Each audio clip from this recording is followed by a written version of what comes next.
시청자 여러분 안녕하십니까? 월요일 뉴스온 시작합니다. 연일 이어지는 폭염에 수산시장에서는 신선도를 유지하기 위해 상인들이 사투를 벌이고 있습니다. 네, 충청권 식수원인 대청호에는 녹조가 빠르게 확산하면서 비상이 걸렸는데요. 각 현장에 나가 있는 취재기자들 차례로 연결해 보겠습니다. 네, 먼저 표정호 기자 어시장에 나가 있죠? 네, 저는 인천 종합 어시장에 나와 있습니다. 네, 김기수 기자는 대청호에 나가 있죠? 네, 대청호 회남수역에 나와 있습니다. 네, 먼저 인천 종합 어시장으로 가보겠습니다. 표정호 기자, 오후가 되면서 찜통더위가 더 심해졌죠? 네, 이곳에는 지붕이 설치되어 있어서 강한 햇볕은 어느 정도 피할 수 있습니다. 다만 오후 들어서 뜨겁게 달궈진 공기가 이곳 안에 계속 머물면서 후덥지근한 열기가 온몸을 감싸는 느낌인데요. 조금 전 오후 2시쯤 저희 취재진이 시장 안과 밖의 기온과 습도를 측정했는데요. 시장 안의 기온은 바깥보다 1, 2도가량 낮았지만 습도는 5%포인트 이상 높았습니다. 더위 속에서도 상인들은 생선을 손질하기 위해 장화와 고무장갑을 착용하고 일하고 있는데 이렇다 보니 땀이 마를 틈이 없다고 말합니다. 수산물 위에 올려둔 얼음이 빠르게 녹으면서 새 얼음을 반복적으로 채우는 모습도 계속해서 볼 수 있습니다. 저희 취재진은 아침부터 이곳에 있었는데 시장 통로를 오가는 손님은 많지 않은 모습입니다. 상인들도 날이 더워지면서 시장을 찾는 손님이 눈에 띄게 줄었다고 말했습니다. 네, 더위에 손님은 줄었지만 상인들의 일은 오히려 늘었다고요? 네, 그렇습니다. 상인들은 손님이 없어도 수산물의 신선도를 유지하기 위해서 얼음과 냉각 설비의 사용을 줄일 수 없다고 말했습니다. 한 상인은 더운 날씨에 얼음이 빠르게 녹아서 가을이나 겨울에 비해 더 많은 얼음 사용량이 2배 이상 늘었다고 전했습니다. 또 화로 수조의 물 온도를 낮추기 위해서 냉각기도 계속 가동해야 해서 전기요금 부담도 커지고 있다고 말했습니다. 비용뿐만 아니라 상인들의 건강도 걱정입니다. 상인들은 한낮부터 영업이 끝날 때까지 땀에 젖은 채 일하고 더위가 심한 날엔 어지럼증을 느낄 때도 있다고 말했습니다. 직접 들어보겠습니다. 일하다 보면 선풍기를 못 틀어요. 이 얼음이 녹을까봐. 그래서 땀 범벅으로 일하다가 어지럽고 머리 아플 때가 가끔 있습니다. 손님의 발길은 줄었지만 수산물을 관리하는 비용은 늘고 상인들의 건강 부담까지 늘고 있는 상황입니다. 네, 이번에는 대청호 녹조 상황 알아보겠습니다. 김기수 기자, 조류 경보가 발령됐다고요? 네, 저희 취재진이 오전부터 이곳 대청호 주변을 둘러봤는데요. 곳곳이 초록색 물감을 풀어놓은 것처럼 초록빛으로 물들었습니다. 또 바람이 불 때마다 짙은 녹조띠가 보이고 비린내와 흙냄새도 진동하고 있습니다. 충청권의 식수원인 대청호 회남수역엔 조류경보 경계가 발령됐습니다. 회남수역은 지난달 30일 기준 밀리미터당 세포수가 2만을 넘어섰습니다. 최근 2차례 연속 측정값을 기준으로 만세를 넘으면 경계경보가 발령되는데요. 이 기준을 2배 넘게 초과하고 있는 겁니다. 이 문희수역의 경우도 밀리리터당 세포수가 2,000을 넘어서면서 관심 단계 바로 전까지 올라간 상태입니다. 문희와 추동수역의 수온 역시 29도와 28도를 기록하면서 30도에 육박하고 있습니다. 이 조류 상황이 심각해지면 악취는 물론 수중에 있는 산소가 부족해지면서 물고기가 집단 폐사하는 상황이 발생할 수 있습니다. 청주시는 조류 증가에 따라 문희 취수탑의 조류 독소와 냄새물질 등 13개 항목을 실시간으로 모니터링하고 있습니다. 또 고도 정수 처리 시설의 운영을 강화해 독소를 제거하고 상수원 보호구역 내 불법 행위와 오염원 집중 단속에 나선 상황입니다. 금강역 환경청도 녹조 발생이 심한 지역을 중심으로 녹조 제거 설비 등 방제 장비를 투입하고 오염 배출원에 대한 관리를 강화하고 있습니다. 하지만 대청호 주변엔 폭염주의보가 내려져 있고 낮 최고 기온도 33도 안팎까지 오를 것으로 전망됐는데요. 이에 따라 유해 남조류의 증식도 활발해지면서 녹조 현상은 더 심해질 것으로 보입니다. 네, 폭염이 장기화하면서 곳곳에서 피해가 커지고 있어 걱정입니다. 김기수, 표정호 기자 고생하셨습니다. 네, 이렇게 극한 폭염이 이어지면서 서울에서도 어제 오후까지 온열 질환자가 162명이나 발생해 2명이 숨진 걸로 집계됐습니다. 서울시는 오늘 긴급대책회의를 열어 온열 질환자 관리와 긴급 구조, 구급 등 10개 분야 추진 상황을 집중 점검했습니다. 아울러 수도권을 중심으로 폭염이 한층 심해질 것으로 전망됨에 따라 시민 보호와 현장 안전 관리를 강화하기로 했습니다. 네, 폭염이 이렇게 이어지면서 가축 폐사도 잇따르고 있습니다. 경상남도는 오늘 오전 9시 기준 경남 지역에서 가축 3만 8천여 마리가 폐사한 것으로 잠정 집계됐습니다. 지금 보시는 이 화면은 경남도청이 제공한 경남 지역의 한 6개 농장 내부 모습인데요. 바닥에 폐사한 닭 수천 마리가 여기저기 널브러져 있습니다. 이 경상남도 집계 결과 폭염으로 인한 가축 폐사는 닭이 3만 3천여 마리로 가장 많고 돼지가 5천여 마리로 그 뒤를 이었습니다. 네, 방금 들어온 속보 전해드리겠습니다. 이런 폭염 속에서 일부 지역의 정전 때문에 주민들이 고통받고 있다는 속보가 들어와 있습니다. 조금 전 오후 2시 40분쯤인데요. 경기 고양시 일산 동구 식사동 일대가 정전됐다는 신고가 소방에 접수가 됐습니다. 무더위 속의 정전으로 일대 주민 불편을 겪고 있을 것으로 예상이 되고요. 자영업자도 영업에 차질이 생긴 걸로 파악되고 있습니다. 네, 정전으로 이 일대 엘리베이터 갇힘 사고 3건이 소방에 접수가 됐지만 자력으로 탈출을 해서 다행히 인명피해는 없는 것으로 확인이 됐고요.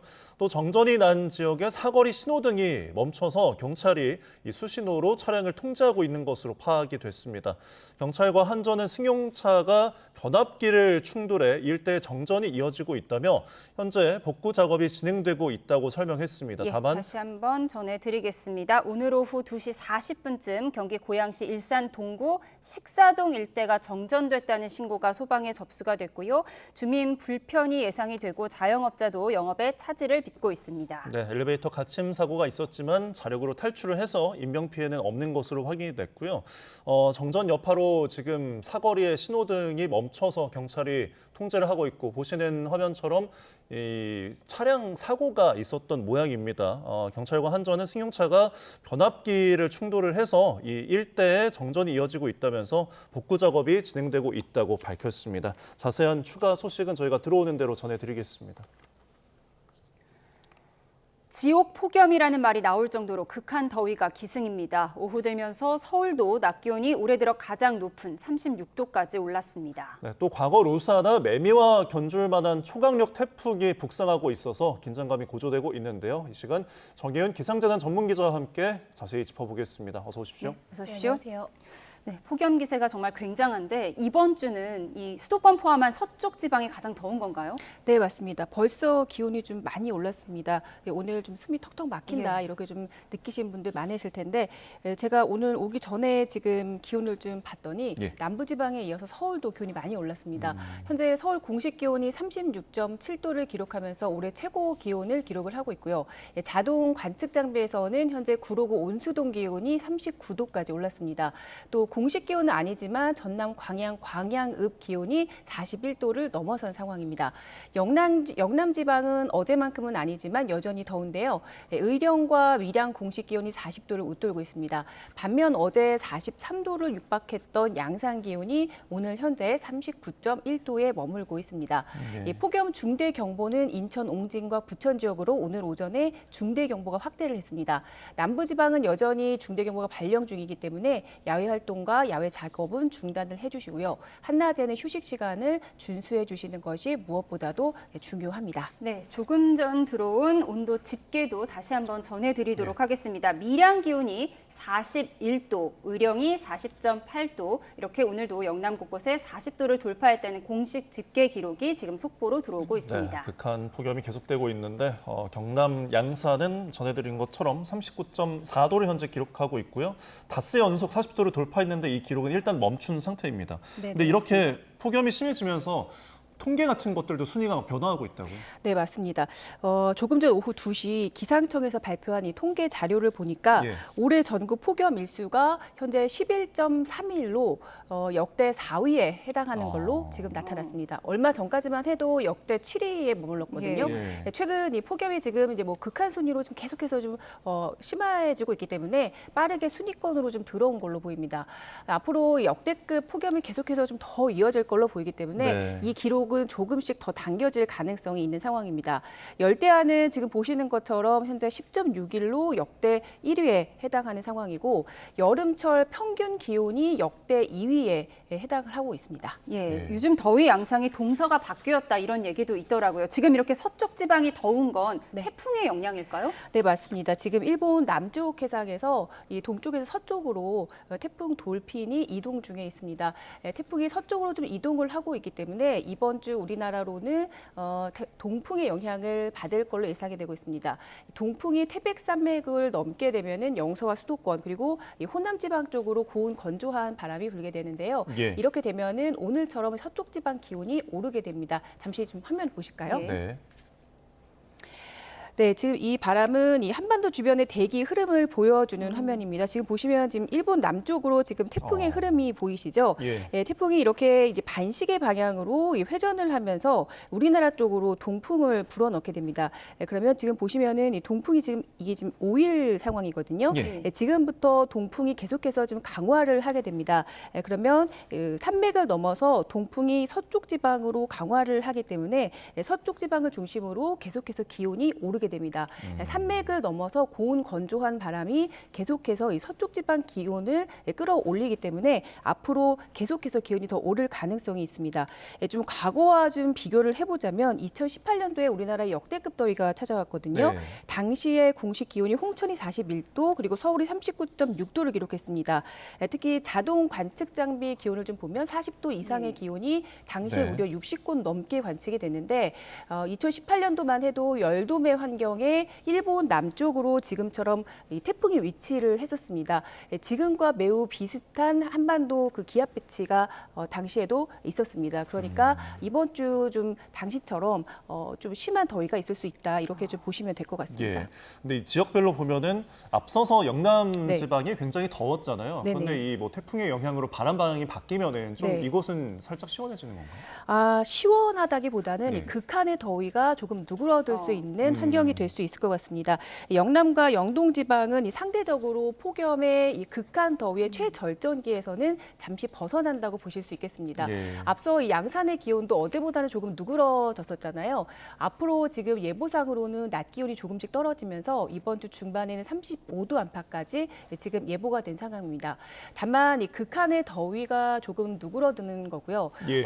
당분간 이 33도를 웃도는 폭염은 좀 계속되기 때문에 폭염에 대한 대비는 좀 늦춰서는 안 될 것 같습니다. 예, 이런 경우에 이제 비가 시원하게 내려서 네. 더위 좀 식혀주지 않을까 이런 기대도 해볼 만한데 네. 경남 지방의 경우는 강수량이 역대 최저라고요. 네, 맞습니다. 이 경남 지방의 경우는 계속해서 좀 더위가 이어질 것 같은데 이 이유도 이제 강수량이 지금 계속해서 좀 적은 수준을 이어가고 있습니다. 현재 경남 지방을 제가 좀 살펴봤더니 최근 1개월 사이에 누적 강수량이 역대 최저 수준입니다. 네. 평년에 지금 보시는 것처럼 20%대를 유지를 하고 있고 이 때문에 경남 지역을 중심으로는 열 축적이 지속할 수 있습니다. 앞으로 지금 가뭄과 이 폭염이 지속을 하면서 이 호우가 내리면 이 산사태 피해가 좀 가세할 수가 있기 때문에 네. 복합재해가 우려됩니다. 전문가 의견 좀 들어보시죠. 수분이 많으면 이게 증발하면서 지표의 열을 갖다 좀 이래 기화율을 바꿔서 가져가는데 그게 없으니까 아무것도 없는 후라이팬이 그냥 달고 있는 거죠. 같은 원리로 양산에서는 그 수증기로 떼갈 토양의 수분이 굉장히 작습니다. 그러다 보니까 열기 받는 대로 그대로 온도가 올라가는 거죠. 네, 잠깐 이 극한의 더위가 이제 누그러들 수는 있지만 네. 계속해서 좀 열기가 축적되기 때문에 이 지역은 온도가 좀 올라가야 수 있는 상황입니다. 예, 지금 뭐 북상 중인 태풍 아까 조금 보고 왔지만 네네. 이 태풍의 세력이 과거 루사나 메비급이라는 이야기가 나오는데 우리나라에 좀 영향은 어떻게 줄까요? 네, 일단 지금 예상으로는 직접적인 영향은 없을 걸로 네. 보입니다. 다만 태풍의 진로가 현재 좀 유동적인 상황이고요. 모델마다 계속해서 좀 예상이 다르게 나오고 있습니다. 우선 기상청이 예상한 진로로는 이번 주 후반 그리고 다음 주 초반 사이에 네. 계속해서 이 서진을 하면서 중국 남부 해안까지 이동할 것으로 예상을 하고 있습니다. 예. 다시 한번 화면 보시죠. 네, 지금 보시는 화면이 태풍의 모습입니다. 굉장히 크고 또 중간에 태풍의 눈이 정확하게 지금 보이고 있습니다. 지금 4등급까지 이제 세력을 유지하고 있어서 매우 강한 상태를 유지를 하고 있는 상황이고 계속해서 이 서진을 하면서 중국 남부까지 이동을 하고 할 것으로 예상이 됩니다. 기상청 사이트로 지금 가보겠는데요. 네, 지금 보시면은 이 태풍은 계속해서 서진을 해서요. 주말 이후에는 지금 중국 남부 해안까지 이동을 할 것으로 예상이 됩니다. 모든 모델이 지금 현재는 기상청 우리 그 킴 모델까지 중국 남부 해안까지 이동을 할 것으로 예상이 되고 지금 말씀하신 것처럼 현재 중심 풍속이 초속 50m에 달하기 때문에 과거에 루사나 매미 정도의 강한 세력을 가지고 있다 이렇게 지금 평가가 되고 있습니다. 네. 지금 오른쪽에 보시면 지금 앞서 말씀드렸지만 강도 5까지 올라갔었거든요. 예. 초강력까지 올라갔다가 지금 8월 3일 현재는 강도 4 수준 매우 강한 세력을 유지하고 있는 상황입니다. 그리고 그 밑에 지금 반경이 나와 있는데요. 300에서 600km 사이입니다. 지금 한 400 정도로 예상이 되는데 이 정도면 서울에서 부산 사이의 영향 반경이라고 지금 볼 수 있을 것 같습니다. 제가 이제 위험 영역을 좀 표시를 다시 해보겠는데 이 정도 보면은 지금 서귀포까지 노란색 반경 안에 들어가 있습니다. 예. 그러면 중국 해안까지 이동을 했을 때 지금 서귀포까지도 영향 반경 안에 들어가는 걸 볼 수가 있습니다. 조금 더 자세히 보면 지금 태풍이 중국까지 이동을 했을 때 지금 빨간색 영역 안에 제주도와 남해상까지도 들어가는 걸 볼 수가 있습니다.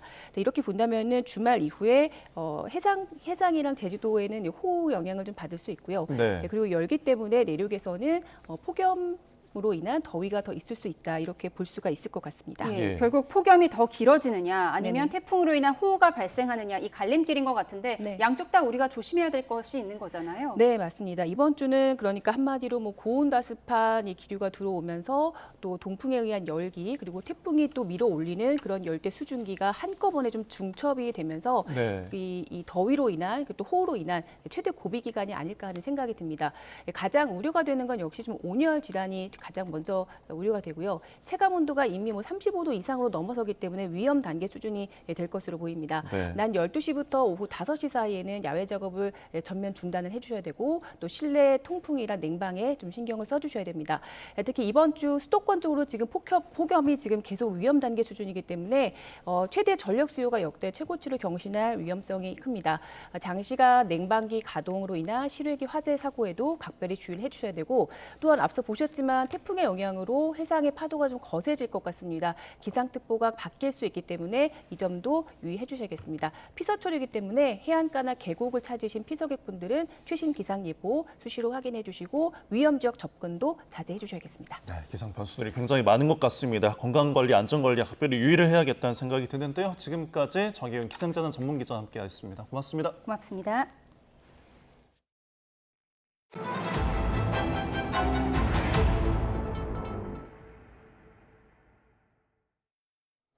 네, 미국과 남미 등 순방을 마치고 귀국한 이재명 대통령이 오자마자 청와대에서 국내 현안 전반을 점검하는 회의를 열었습니다. 부동산 정책과 주식시장 대응 방안이 주로 논의될 것으로 보이는데요. 청와대 취재 기자 연결해서 자세히 알아보겠습니다. 정인용 기자, 회의 내용 전해주시죠. 네, 이재명 대통령은 미국과 남미 3개국 독일 순방을 마치고 오늘 오전 서울공항에 도착했는데요. 곧바로 청와대로 출근한 이 대통령은 오후 3시부터 국내 현안 관련 비공개 회의를 열었습니다. 우선 이 자리에선 세제 개편안 발표를 앞두고 있는 부동산 문제가 중점적으로 다뤄질 전망입니다. 이 대통령 출국 이후 한성숙 총리 주재로 추가 부동산 대토론회가 열렸던 만큼 수렴한 의견을 토대로 세제는 물론 공급과 대출 등 정책 전반이 논의될 걸로 보입니다.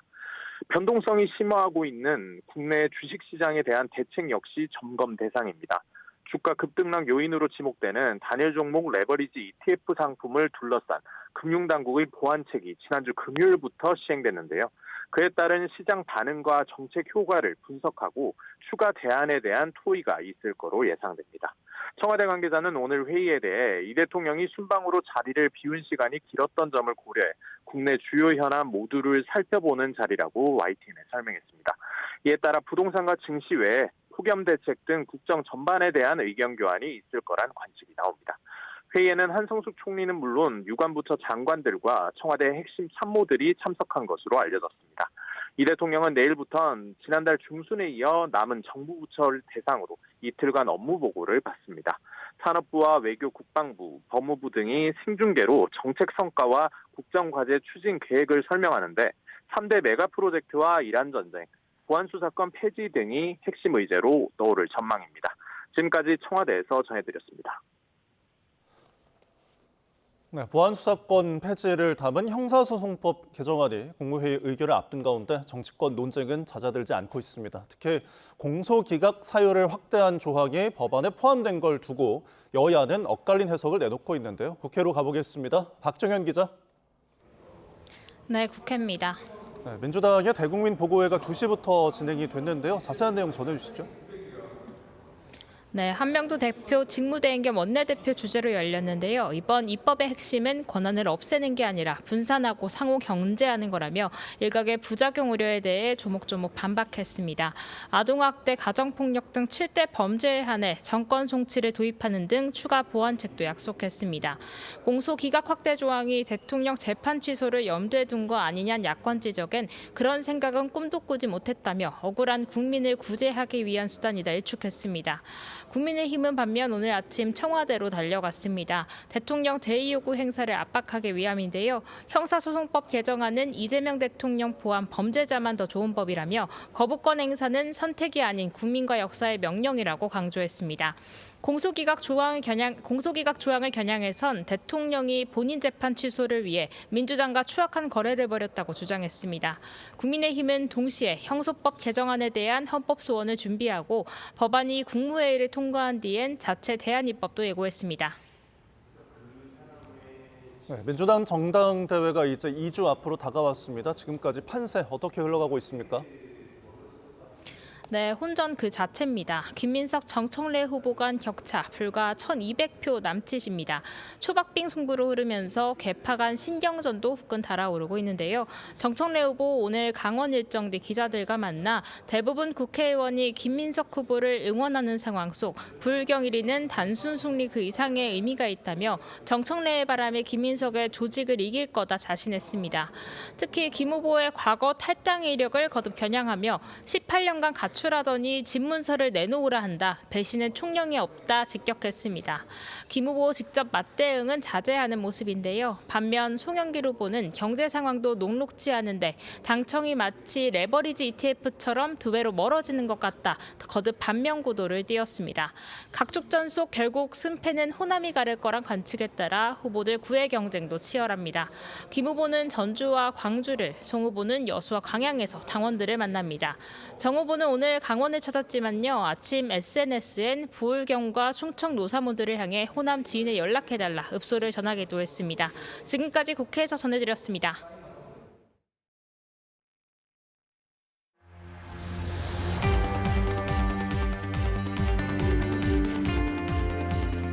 (7박 11일간의) 해외 순방 일정을 마친 이재명 대통령.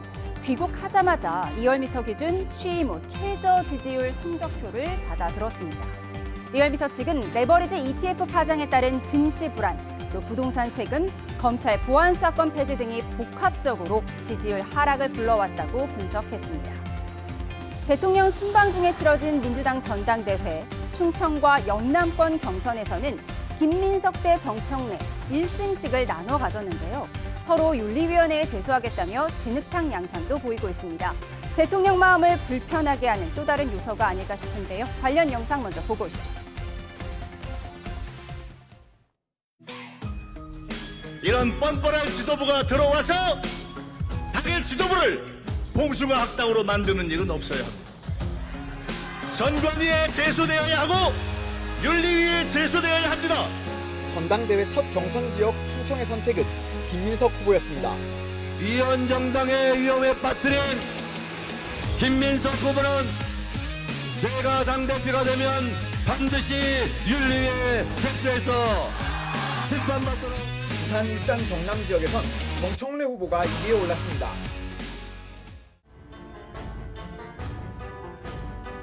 유시민작가의 이런 저주에 대해서 부처의 눈으로 바라보면서 왜 동료 후보들은 공격합니까?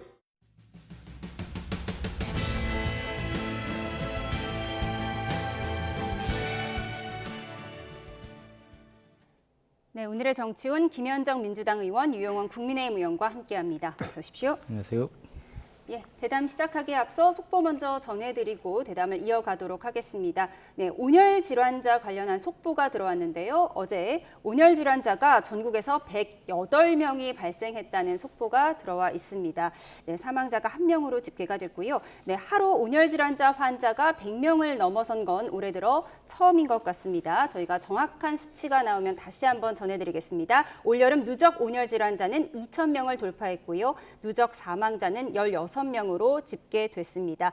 네, 어제 온열 질환 환자가 새로 108명 발생했다는 속보 전해드리고요. 자세한 소식은 들어오는 대로 다시 한번 전해드리겠습니다. 네, 이재명 대통령 7박 11일 해외 순방 다니면서 고생 많이 했을 텐데 하필 오늘 나온 리얼미터 조사에서 취임 후 최저치 지지율이 나왔습니다. 뭐가 가장 큰 영향을 줬을까요? 일단은 그 외교 순방 성과가 상당히 많았음에도 불구하고 이렇게 떨어진 거에 대해서 대단히 아쉽고 또 민심을 겸허히 받아들이고 좀 뼈아프게 생각합니다. 특히 이제 이번에 그 리얼미터 조사가요 ARS 방식이거든요. 예. 저건 정치 고관여층 결국 이제 그 각 진영의 지지층이 결집되는 그런 방식이거든요.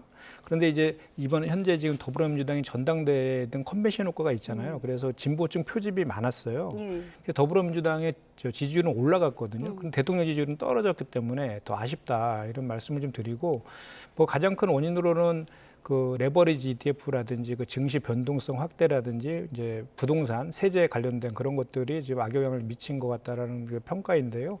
지금 당과 대통령 지지 등이 디커플링 현상이 일어난 거에 대해서 좀 반성도 좀 하면서 당에서 좀 더 이재명 정권을 잘 뒷받침해야겠다 이런 말씀을 드립니다. 예, 이렇게 대통령 부정평가가 50%를 넘어선 건 처음이라고 하더라고요. 예. 그래서 대통령도 좀 이 상황을 심각하게 인식해서인지 귀국하자마자 부동산과 증시 점검회의를 연다고 하더라고요. 그렇습니다. 말씀하셨다시피 50%를 넘은 건 처음이어서 예. 이제 의미가 있고 그 이유에 대해서는 우리 김 대변인께서 잘 말씀해 주셨지만 역시 큰 것은 지금 보안수사권 폐지 등 그 여권의 이제 이른바 입법 폭주 그리고 주식이 오늘 보니까 종가가 6,257 지난주 금요일에 비해서 한 5% 정도가 떨어졌고 최고점에 비해서는 지금 무려 한 30% 정도가 떨어졌습니다. 그래서 레버리지 ETF 등에 의한 이런 주식이 뭐 도박판 비슷하게 되면서 주식시장이 그렇게 되면서 국민적인 불만이 많이 쌓이고 있다 이렇게 이걸 잘 보여주고 있다고 보고 원래 역대 대통령께서 사실은 남미 출장을 갔다 오시면 보통 몸살을 앓으시더라고요. 그 정도로 이제 상당히 강행군을 한 일정인데 그럼에도 불구하고 바로 또 회의를 여셨다는 것은 그만큼 위기의식을 반영한 것이 아닌가 싶은데 문제는 이렇게 이제 보여주기식에 그쳐서는 안 되고 정말 우리가 이제 이민 유경이라는 말이 있는데 백성을 거울로 삼는다는 얘기입니다. 우리 민심을 잘 반영하는 제대로 반영하기 위해서 노력을 하셔야 할 것으로 봅니다. 예. 이런 가운데 순방 중에 치러진 민주당 전당대회 영남과 충청권 전당대회 예비 경선에서 김민석과 정청래 두 후보가 1승씩을 나누어 가졌거든요. 네. 대통령이 이걸 봤을 때 마음이 좀 편할 것 같지는 않은데 누가 더 실속 있는 1승이라고 보십니까? 그 사실 그 충청과 부울경 관련해서는 정청래 후보가 우세할 것이다라는 게 대체적인 전망이었습니다. 왜냐하면 이제 본인의 영고 고향도 금산이고 또 조직이 이제 있는 곳이고 또 부산과 경남 같은 경우는 노사모 조직하고 친문 조직들이 강하게 있는 조직이라서 그런 평가들이 대체적이었는데 그런데 이제 실제로 이제 해보니까 충청과 부울경을 합쳐서 0.99포인트 차이 그리고 1,200여 표 차이로 김민석 후보가 이제 2등을 했어요. 정청래 후보가 이제 1등을 했음에도 불구하고 김민석 후보가 그 선방했다라는 평가가 훨씬 더 큰 것 같아요. 그리고 이제 그 송영길 후보가 한 10% 정도 득표를 했는데 저희가 선호투표제가 도입이 되었잖아요. 그러면 이제 기존에 나왔던 여론조사를 보면은 송영길 후보를 지지했던 지지자들이 한 70% 정도가 김민석 후보를 지지한다, 두 번째로 이렇게 돼 있기 때문에 그런 것까지 반영한다고 하면 오히려 김민석 후보가 50%를 넘게 득표한 결과인 것이거든요. 근데 다만 이제 충청과 불경 같은 경우는 전체 당원 중에 17%밖에 차지를 안 하거든요. 그래서 이제 그 또 국민 여론조사 30%도 있고, 그래서 향후에 이제 이번 주에는 이제 인천이라든지 제주, 강원권인데 그 다음 주에 있을 그 호남권, 네. 호남권의 그 경선이 상당히 중요할 것 같아요. 결국 호남권과 수도권이 합해서 한 70%가 넘는 70, 거죠, 당원이. 예, 그렇습니다. 그래서 호남권 정도에 한 30% 정도 되는데 그 호남 경선 결과가 나오면 대체적인 윤곽이 그때 잡히지 않을까 이렇게 예상합니다. 네, 워낙 초접전이다 보니까 정청래 후보는 오늘 배신엔 총력 없다. 18년 가출했던 사람 믿을 수가 있겠냐 이런 발언을 했다고 하더라고요. 그런데 이 당대표 경선뿐 아니라 최고위원 선거도 친명과 친청의 계파 싸움으로 진행되고 있는 모습입니다. 친명계의 서미화 후보는 친청계 최민희 후보가 자신의 연설을 조롱했다며 해당 영상을 올렸습니다. 아슬아슬한 날선 발언 직접 확인해 보시죠.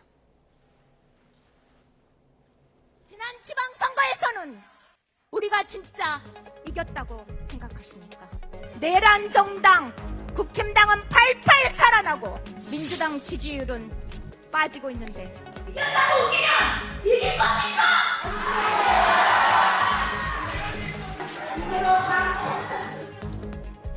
제가 이렇게 툭툭 치면서 그래도 후보자 발언이니까, 상대 후보자 발언이니까 가만히 있자. 뒤에 김용만 의원님이 있다가 그러시면 안 된다라고 했더니 당신이 왜 끼어드냐.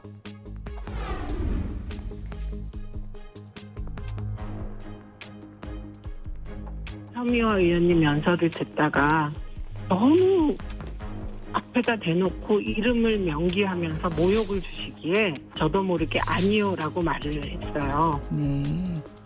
그런데 누군가 뒤에서 제 어깨를 툭툭 쳤는데 제가 느끼기에 희롱했다고.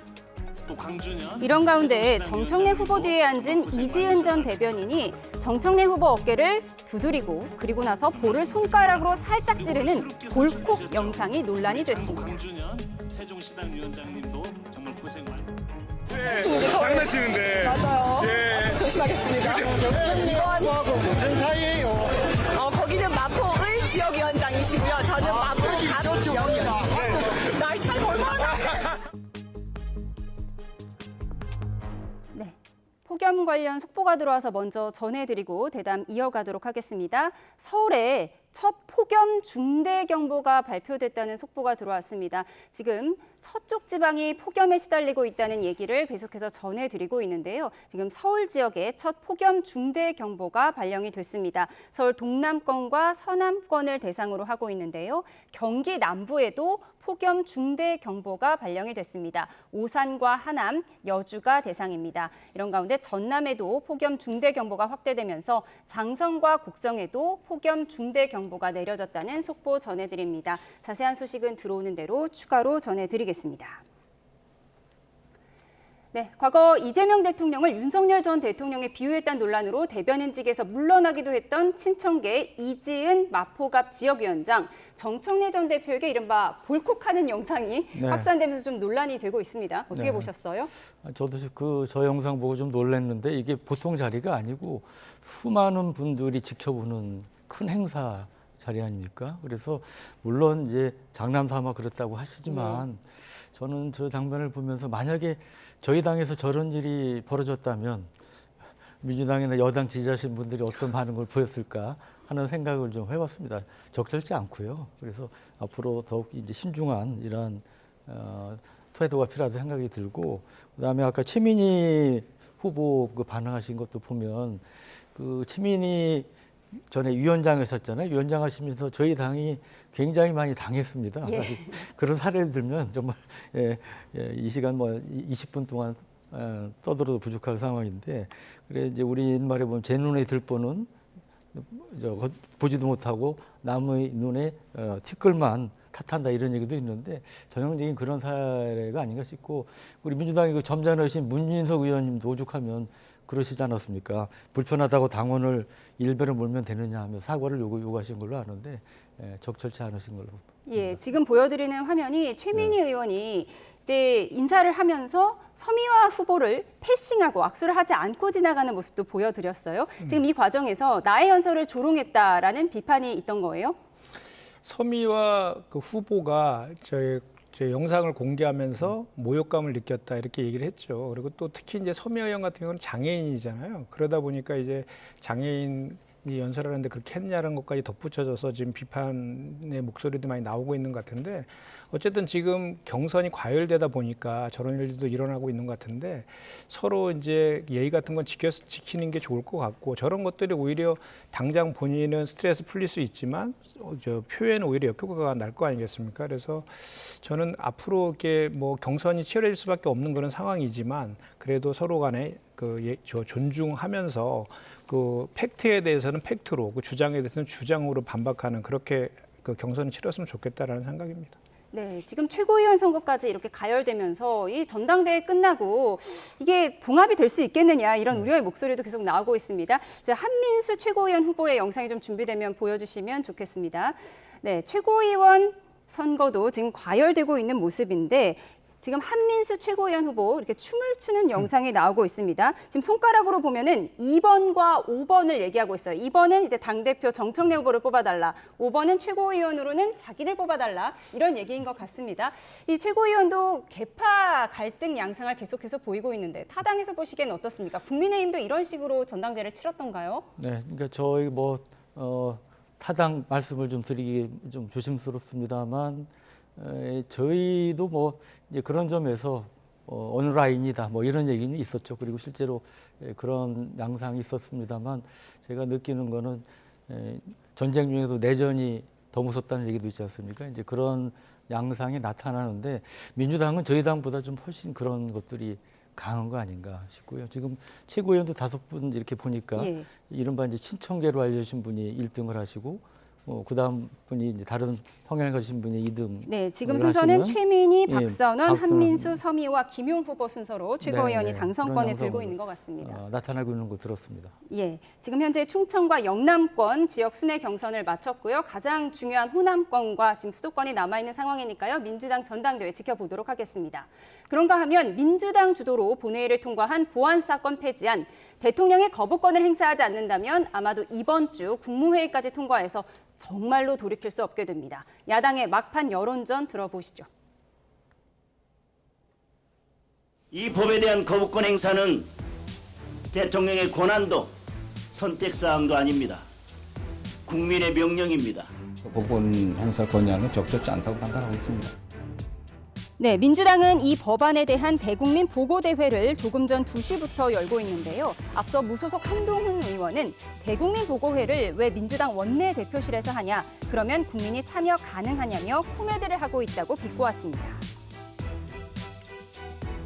국민의힘은 검찰의 직접 수사권을 유지해야만 국민 안전을 지킬 수 있다는 회계망측한 논리로 혹세 무민하고 있습니다.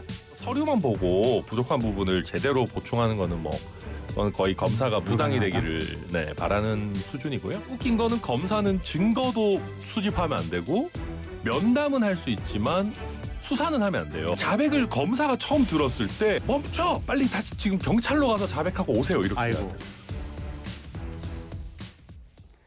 네, 오늘 아침에 국민의힘 지도부가 청와대 앞에서 거부권 촉구 현장 최고위를 열었는데 대통령은 정작 청와대에 없었습니다. 그리고 민주당이 대국민 보고회를 열었는데 국민들이 참여하기 어려운 민주당 원내대표실에서 열렸습니다. 어떻게 보셨어요?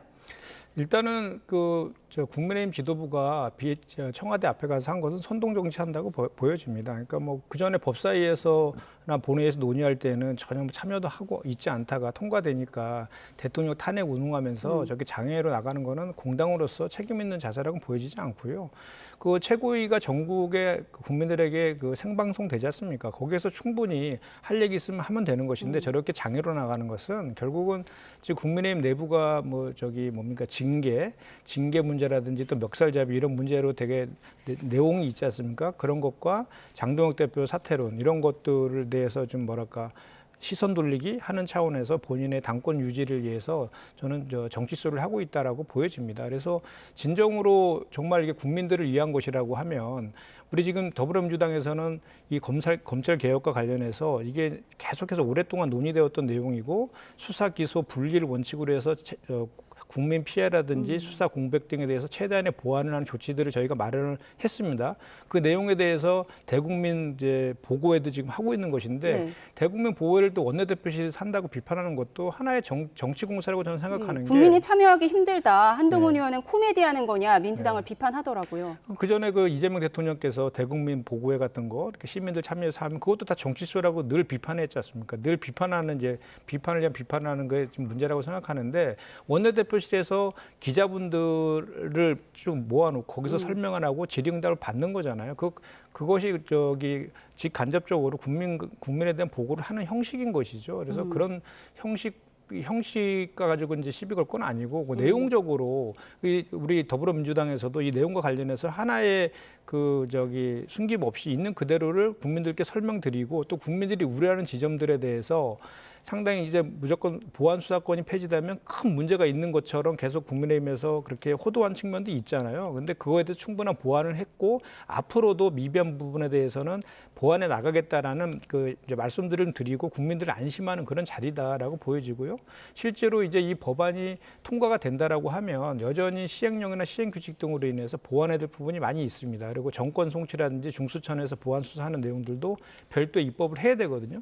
그런 내용들까지 10월 전에는 다 완성하겠다라고 이제 말씀을 드린 것이어서 그런 차원에서 계속해서 이 형소법 개정으로 인한 문제점이 없도록 최선을 다하겠다 이 말씀드립니다. 네, 이 보안 수사권 폐지안이 본회의를 통과하면서 민주당 내에서도 좀 후폭풍이 거세지고 있는데 지금 그래픽을 좀 보실까요? 보시는 것처럼 민주당 의원들 대부분이 지난 금요일에 찬성표를 눌렀었죠. 하지만 노무현 전 대통령의 사위 곽상원 의원은 다가올 국민의 고통이 눈에 보이는데 다른 선택을 할 수 없다며 반대표를 던졌습니다. 하지만 이 보안 수사권 폐지를 강력 추진해온 김용민 의원은 봉하마을을 찾은 사진을 올리면서 노무현 대통령님 내주신 숙제 다 끝냈습니다라고 썼습니다. 여기에 보안 사건으로 피의자의 강간미수 혐의가 밝혀진 부산 돌려차기 사건의 피해자 김진주 씨가 지옥에 나가라라고 댓글을 올려서 화제가 되기도 했었는데요.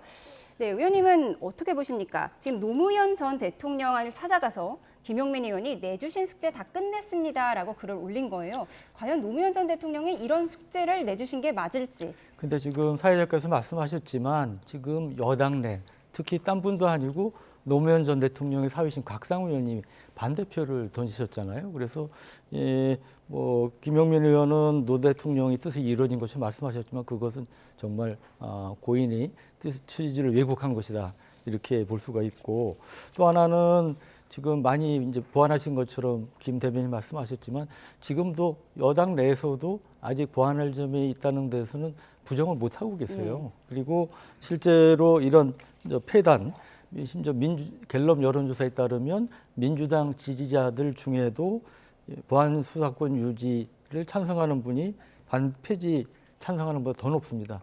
유지 찬성하는 분은 46%, 폐지 찬성은 39% 더 높은 이러한 실정인데 최근에 어떤 방송 토론을 보니까 친여 패널이신데 자기도 이해가 안 된다. 국민도 반대 여론이 높고 심지어 민주당 지지자 중에도 반대 여론이 높고 여러 가지 최근에 장윤기 사건 통해서도 이러한 보안수사권이 폐지됐을 때 어떤 문제가 생길지를 잘 보여주고 있는데 왜 이렇게 무리수를 두는지 이해가 안 된다 이런 말씀을 하시는데 저는 지금이라도 여당 그리고 대통령께서 정말 거부권을 행사하는 용단을 내려주셨으면 좋겠습니다. 예, 부산 돌려차기 피해자 김진주 씨가 대통령이 여러 SNS 중에서 X는 꼭 보실 것 같다면서 거기에 글을 올렸습니다. 거부권을 좀 행사해 주십사 부탁을 드렸고 김용민 의원 SNS에는 지옥에 나가라 이런 좀 쓴소리를 올리기도 했는데요. 대통령이 거부권을 행사할 가능성은 좀 낮아 보이죠? 네, 그렇습니다. 이미 입법권을 존중하겠다고 청와대 입장도 나와 있고 또 그리고 여당에서 통과시킨 법안을 대통령이 거부권 행사한다는 것은 현실적으로 가능하지 않을 것 같고요. 법무부 장관도 그런 취지에서 거부권의 제한을 하지 않겠다라고 하고 계시잖아요. 그래서 중요한 것은 이게 우리가 형사법 개정을 통해서 그것을 형사법을 왜 개정해야 되는지 그 이유가 있지 않습니까? 72년 동안 이제 그 기소 독점주의 하에서 수사 기소를 독점해서 생겼던 많은 피해들 그런 것들을 좀 없애고 선진국처럼 그 검찰 권력도 견제받는 그 권력으로 좀 국민에게 돌려드리겠다는 취지에서 이제 한 것이고요.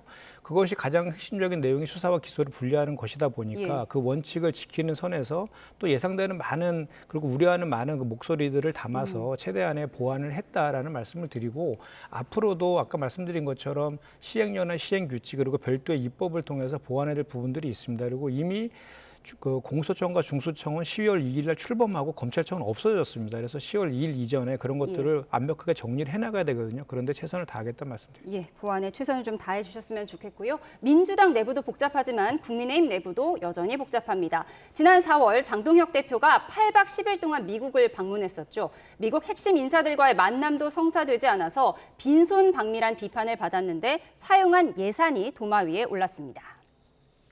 네, 선거 앞두고 화보 찍으러 갔나, 만나고 온 사람이 대체 누구였나, 이 장 대표 맞은편에 뒤통수만 찍힌 인사가 차관보라고 했다가 차관보급이라고 정정하며 거짓 해명 논란도 있었는데요. 총 2억 597만 원의 당 예산을 사용한 것으로 드러났습니다. 논란이 되자 국민의힘 박성훈 수석 대변인은 고유가 상황과 이전 당 대표들의 방미 일정과 비교했을 때 최소 금액이라고 해명했는데요. 하지만 예전 우원식 의장이나 김기현, 김무성 당대표가 만난 인사들과 성과를 고려할 때 단순 비교는 어렵다는 반론도 만만치 않습니다. 사실이라면 지방선거 앞두고 그 당 대표 자리를 비우고 미국을 갔다 온 장동혁 대표부터 징계해야 된다는 그런 목소리가 많이 있거든요. 이게 바로 지금 우리 국민의 힘을 힘들게 하고 해당 행위에 해당된다. 네, 국민의힘 장동혁 대표 이달 26일에 취임 1년을 맞이하는데 당시에 저 방미 굉장히 논란이 된 일정이었잖아요. 8박 10일이었는데 미국 차관보급의 뒤통수 사진만 찍혔다 이런 논란이 있었는데 2억 넘는 예산을 썼다고 해요. 네, 그러니까 액수만 따지면 과거에 당대표가 방미했을 때에 비해서 많지 않다. 오히려 적게 쓴 면도 있다. 이렇게 이제 해명을 했는데요. 근데 이제 중요한 게 우리가 이제 기회비용 개념으로 볼 필요가 있을 것 같습니다. 그때 아시다시피 지방선거 직전 매우 중요한 시기에 짧은 기간이 아니었고 또 예를 들어 뭐 벤스 부통령이나 미 국무장관이나를 만났으면 모르겠는데 이제 결국은 만나지 못한 거 아니겠습니까? 그 중요한 인사도 만나지 못했는데 2억 원을 썼다. 이게 지금 논란이 되는 거죠. 네, 그래서 결국은 저는 국민들께서 판단하실 문제라고 보고요. 그런 측면에서 좀 겸허하게 이 문제는 접근할 필요가 있다고 봅니다. 네, 이런 가운데 박근혜 전 대통령이 선거 2달 만에 등장을 했습니다. 네, 관련 화면을 좀 같이 보여주시면 좋을 것 같은데요. 어제 울산의 한 식당에서 영남권 국민의힘 의원 또 지방선거에서 낙선한 박형준 전 부산시장, 김두겸 전 울산시장 등과 만났다고 합니다. 이 나라가 어려운 상황인 만큼 야당이 역할을 잘해야 한다 이렇게 조언을 했다고 하는데요. 이게 어떤 의미의 자리였을까? 최근에 이 당 지지율과도 무관치 않아 보입니다. 왜냐하면 앞서 분석해 주신 대로 대통령 지지율은 떨어지는데 국민의힘 지지율이 그 지지율을 흡수하지 못하고 있거든요. 네. 그러니까 이제 그 말로는 이제 지난 지방선거 때 도와준 거에 대해서 감사의 자리를 마련했다라고 얘기를 하던데 보니까 전국에서 다 오셨더라고요. 15명의 국회의원들이 그 강원도에서도 오시고 부울경뿐만 아니라. 제가 봤을 때는 여전히 그래도 뭐 그 정치적 영향력을 계속 지속시키려는 그런 의미 같고요. 저는 박근혜 대통령께서 사실 사면을 받은 이유가 국민통합 차원에서 한 거잖아요. 그래서 저렇게 지방선거에서 유세 다니고 이런 것들은 오히려 국론을 분열시키는 행위이기 때문에 국민통합적 행보를 좀 했으면 좋겠다라는 그 말씀 먼저 드리고 다만 이제 박근혜 전 대통령께서 저 자리에서 한 얘기들은 틀린 얘기는 없는 것 같아요. 거기서 보니까 야당의 역할을 국민의 잘해달라. 목소리를 제대로 듣고 야당의 역할을 제대로 해라. 그러니까 반대로 얘기하면 지금 현재 야당의 역할을 너무 못하고 있는 거 아니냐라는 얘기지 않습니까? 그래서 그러한 그 질책들에 대해서는 겸허히 좀 받아 안아서 지금 그 국민의힘이 공당으로서의 책임을 좀 다했으면 좋겠다라는 생각 듭니다. 특히 장동혁 대표와 관련해서는 지금도 계속 그 당에 있는 의원들조차 다 반대하고 있음에도 불구하고 계속 혼자 장애로 나가서 뭐 부정선거 음모론 주장하고 헌법적인 선을 넘는 그런 행보들 계속 보이고 있잖아요. 그런 것들은 정말 뭐 여야를 떠나서 공당의 대표로서는 좀 해서는 안 될 것 같고 또 국민의힘 내부에서도 그런 것들을 비판만 할 것이 아니라 좀 못하도록 하는 강력한 조치가 필요하다 이렇게 생각합니다. 예, 사실 지방선거 직전에 장동혁 대표는 안 보이고 박근혜 전 대통령이 선대위원장 역할을 한다 이런 얘기도 있었는데요. 2달 만에 다시 등판한 것인가? 그럼 앞으로도 어떤 역할을 할 것인가 좀 궁금해요.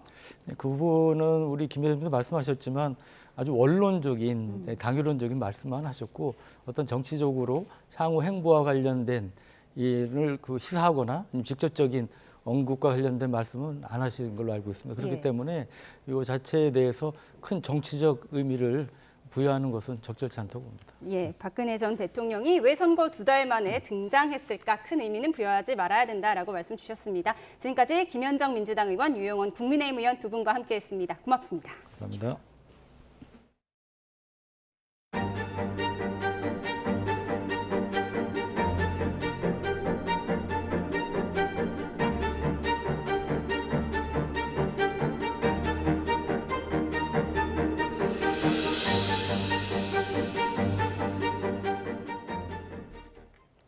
네, 40도 천장을 뚫고 엿새째 이어지고 있는 폭염, 이제 수도권까지 뜨겁게 달구고 있습니다. 조금 전 서울에도 폭염 중대경보가 내려졌습니다. 취재기자 연결해 자세히 들어보겠습니다.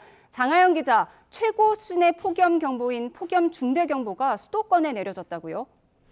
네, 오늘 서울 낮 기온 오후 2시쯤 36도를 넘어서면서 올여름 가장 더운 날씨를 이미 기록했습니다. 현재 서울 공식 기온은 36.7도지만 지역별로 살펴보면 더 뜨겁습니다. 서울 구로구가 39도, 강남구가 38.7도까지 찍혔습니다. 그러면서 오후 4시를 기해 서울에도 올여름 첫 폭염 중대경보가 내려졌습니다. 역시 비공식 기록이지만 지역별로 39도까지 수온주가 올라간 경기 오산과 하남, 여주에도 중대경보가 발령됐습니다.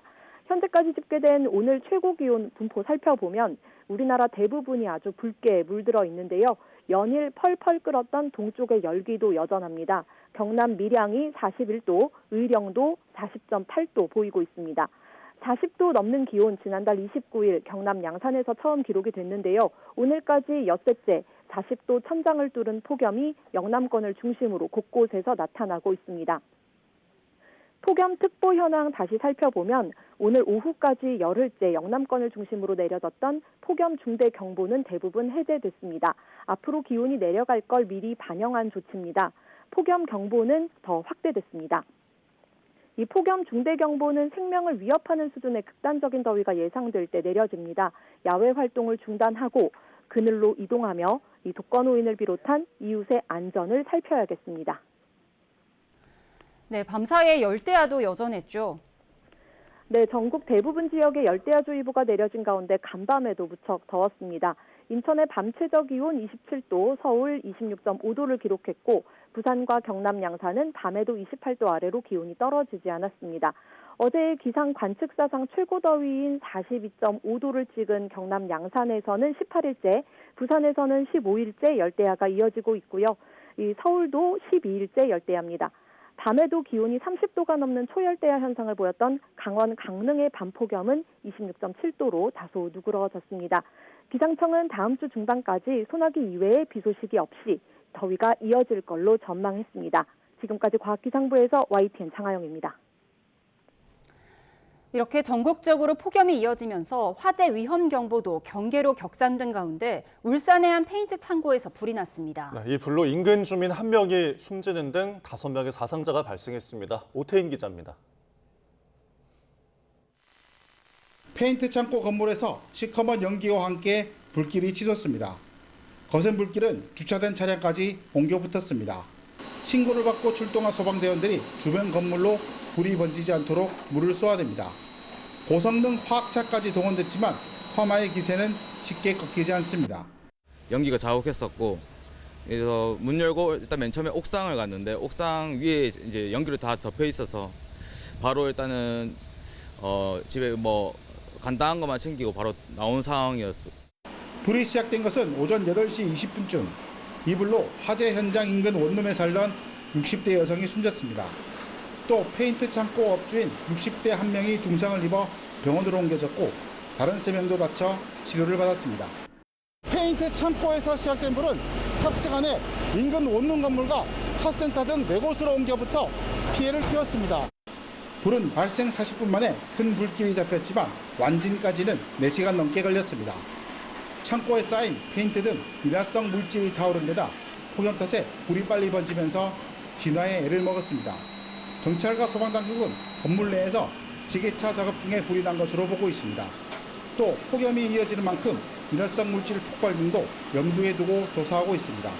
화재 원인은 그 건물 내부 지게차 작업 중으로 작업을 하다가 화재가 발생된 것으로 확인되나 자재 보관 창고긴 한데 다 페인트 자재로 확인되어 있고 인화성 물질로 확인되고 있습니다. 화재 여파로 유독가스가 번지면서 2차 피해가 우려되자 지자체는 인근 주민들에게 긴급 대피를 안내하는 안전문자까지 발송했습니다. 전국에 폭염이 지속되는 가운데 화재 위험 경보도 경계 단계로 상향된 만큼 인화성 물질 취급과 화재 예방에 각별한 주의가 필요합니다. YTN 오태인입니다. 네, 폭염 속에 본격적인 휴가철이 되면서 물놀이 사고가 이어지고 있습니다. 오늘 오전 9시 30분쯤 충북 괴산군 칠성면 쌍곡계곡에서 70대 남성이 물에 빠져 심정지 상태로 병원으로 옮겨졌지만 숨졌습니다. 경찰은 A씨가 가족과 물놀이를 하다 사고가 난 것으로 보고 있습니다. 휴일인 어제 오전에는 제주 서귀포와 충남 태안에서 스노클링을 하던 50대 남성이 각각 물에 빠져 숨졌고 강원 강릉에선 물놀이를 하던 60대 남성이 숨지는 등 하루에만 물놀이 사고로 6명이 숨졌습니다. 기록적인 무더위가 이어지면서 야구와 축구 등 야외에서 펼쳐지는 프로스포츠도 비상에 걸렸습니다. 네, 경기 시간을 조정하고 워터 페스티벌을 여는 등 대응책 마련에 분주한 모습입니다. 양시창 기자입니다.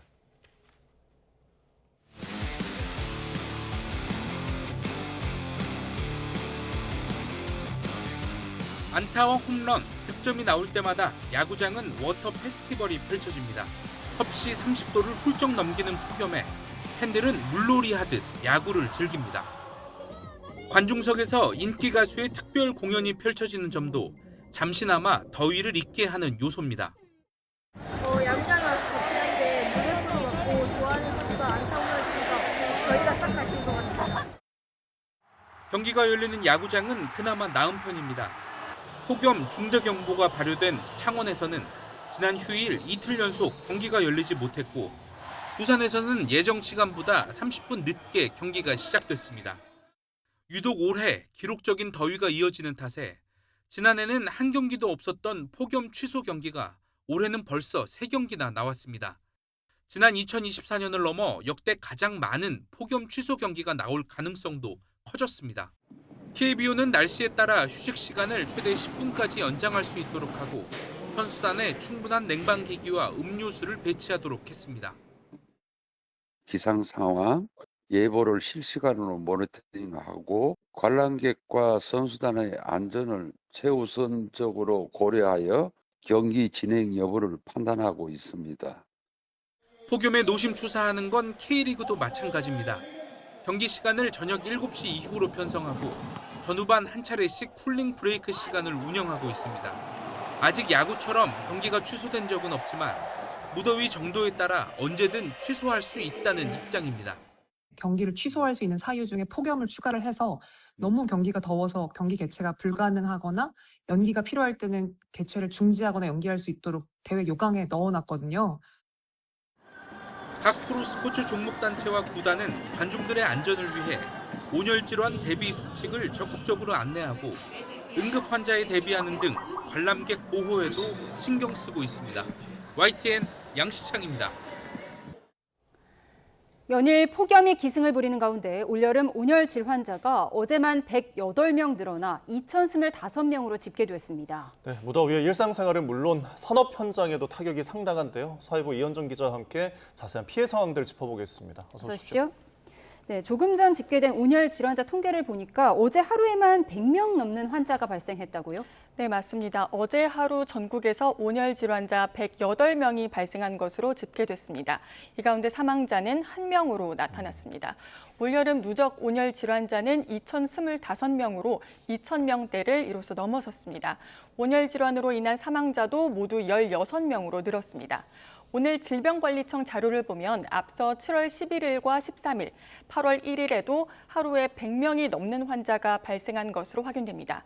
발표 당시와는 수치에 변화가 있는데 이제 이때 집계되지 않았던 환자들이 이후에 추가된 경우가 있는 것으로 보입니다. 이제 현재로서는 하루 발생 온열 질환자가 100명이 넘어선 경우는 이제 지난 5월 15일 집계 시작 이후 4번째로 나타났습니다. 네, 사망자가 늘어나는 점 좀 안타까운 소식인데 이런 가운데 지금 일산 일부 지역에서 정전이 발생했다고 하더라고요. 네, 오늘 오후 2시 40분쯤엔 이제 경기 고양시 식사동 일대가 이제 정전됐다는 신고가 소방에 접수됐습니다. 이제 무더위 속 정전으로 일대 주민들도 이제 불편을 겪고 있는데요. 이제 자영업자들도 영업에 차질이 있는 것으로 파악되고 있습니다. 이제 정전으로 이 일대 엘리베이터 갇힘 사고 3건이 소방에 접수되긴 했는데 이제 자력으로 탈출해서 다행히 인명 피해는 없는 것으로 확인됐습니다. 이제 또 정전이 난 지역의 사거리 신호등이 멈춰서면서 이제 경찰이 차량을 통제하고 있는 것으로도 파악됐습니다. 이제 경찰과 한전은 승용차가 변압기를 충돌해서 일대에 정전이 이어지고 있다며 이제 현재 복구 작업이 진행되고 있다고 설명했는데요. 현재까지 완전히 복구되는 시점은 정해지지 않은 것으로 파악됐습니다. 예, 주민들 불편이 상당할 것 같습니다. 우리 YTN 취재진이 지금 더위 현장들 취재하고 있는데 오늘은 인천 어시장을 살펴보고 있다고요. 네, 이제 무더위가 이어지면 가장 큰 타격을 입는 현장 가운데 한 곳이 이제 바로 수산시장입니다. 이제 어시장 상인들은 요새 무엇보다 활어 수조 온도를 유지하기가 어렵다고 고충들을 토로하셨는데요. 이제 수조 온도가 조금만 올라가도 수산물이 금세 떼죽음을 당하거나 신선도가 급격히 떨어지기 때문입니다. 이제 이 때문에 상인들은 매일 얼음을 연신 쏟아붓고 또 온종일 수조의 온도를 유지하기 위한 냉각기도 돌리고 있습니다. 그러니까 이제 전기료와 얼음 비용 부담이 커질 수밖에 없는 상황인 건데요.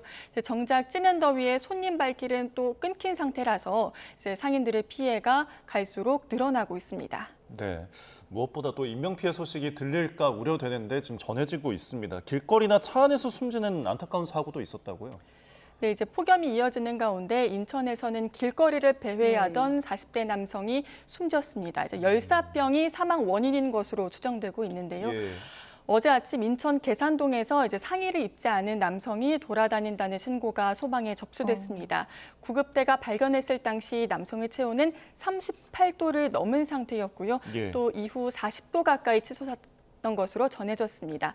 뙤약볕 아래서는 차 안도 순식간에 찜통으로 변할 수 있기 때문에 꼭 위험할 수 있는데요. 충북 영동에서 안타까운 사고가 있었습니다.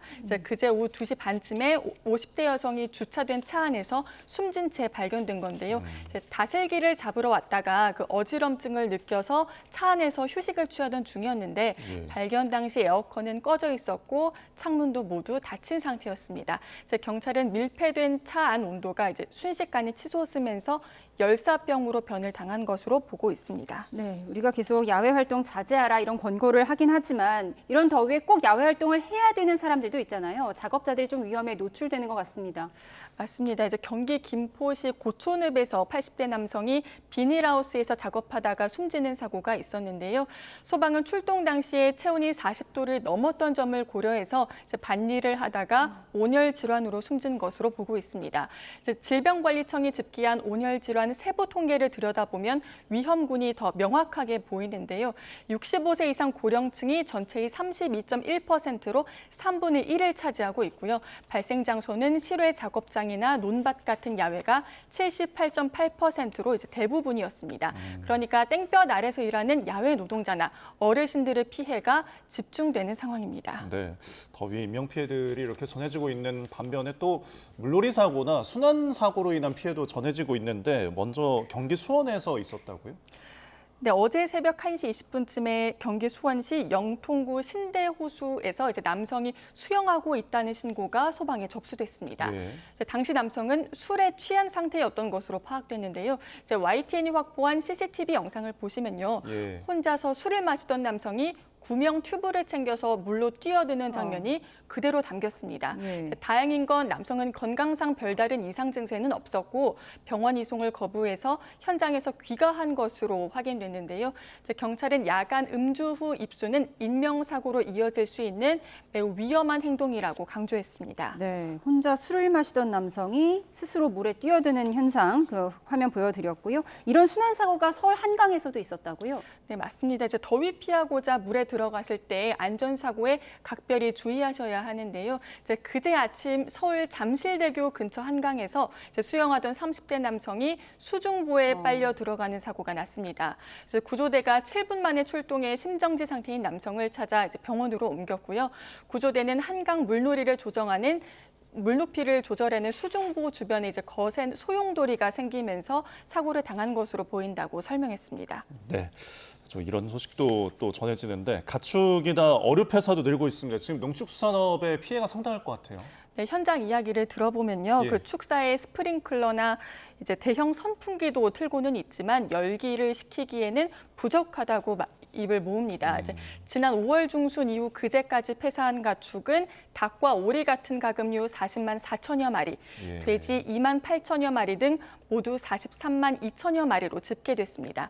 바다 양식장의 상황도 되게 심각한데요. 현재 남해안과 제주 연안 등에 고수온 경보가 내려진 가운데 바닷물 온도도 오르고 있습니다. 이 때문에 수온 변화에 약한 넙치나 우럭 같은 양식어류 16만 5천여 마리가 집단 폐사한 것으로 집계됐습니다. 이처럼 날씨에 민감한 농축수산 전반이 이제 더위 때문에 큰 피해를 입고 있는 상황입니다. 네, 이렇게 더위가 심각해지다 보니까 전력 사용량도 엄청날 텐데 지금 전력 수급에는 문제가 없을까요? 네, 이제 냉방 수요 때문에 전력 사용량이 급증하고는 있지만 이제 다행인 건 전력 수급은 비교적 안정적인 수준을 유지하고 있습니다. 네. 오늘 피크 시간대인 저녁 6시에서 7시 사이 최대 전력 수요는 88.9기가와트까지 올라갈 것으로 예상되는데요. 공급 예비율이 기준선인 10%를 넘어 이제 14에서 20% 수준을 유지하고 있어서 당장 전력난이 일어날 가능성은 크지 않은 상황입니다. 하지만 아직 안심하기는 이릅니다. 이제 기후에너지환경부는 휴가철이 끝나고 폭염이 이어지는 8월 3주차부터 이제 올여름 전력 수요가 최고조에 달할 것으로 전망했는데요. 네. 이때 최대 전력 수요가 94.1에서 최고 98.8기가와트까지 이제 치솟을 수 있다고 보고 있습니다. 전망대로라면 역대 최대 전력 수요 기록을 경신하게 돼서 긴장을 끈을 놓을 수는 없는 상황입니다. 네. 더위가 앞으로 이제 계속되다 보니까 중요한 거는 개개인이 스스로 건강을 챙기는 일일 텐데 좀 기억해야 할 수칙들이 있다면요? 네, 최근 세계보건기구 WHO가 발표한 대응 지침을 참고하시면 좀 유용할 것 같은데요. 네. 우선 실내 온도를 낮추기 위해 낮 동안에는 창문이나 블라인드를 닫고 이제 직사광선을 차단하는 게 좋습니다. 환기는 외부 기온이 서늘해지는 밤 시간대에 하는 게 바람직하고요. 이제 특히 주의해야 할 점은 선풍기 사용법입니다. 예. 네, WHO는 선풍기는 주변 온도가 40도 미만일 때만 사용하는 게 좋다고 강조하는데요. 이제 기온이 피부 온도보다 높아지면 선풍기 바람이 오히려 뜨거운 열풍이 되어 이제 체온을 더 높이고 탈수를 부추길 수도 있기 때문입니다. WHO는 에어컨을 켤 때는 그 희망 온도를 27도 정도로 설정한 뒤 선풍기를 함께 트는 방식을 권장하고 있습니다. 이렇게 하면 실내 온도가 실제보다 약 4도 정도 더 시원하게 느껴지고 이제 전기 요금도 절감할 수 있다는 설명입니다. 네. 그러니까 너무 더울 때는 선풍기가 악재가 될 수도 있겠네요. 네, 더위 대비 잘 해야겠습니다. 지금까지 이현정 기자와 함께했습니다. 고맙습니다. 고맙습니다.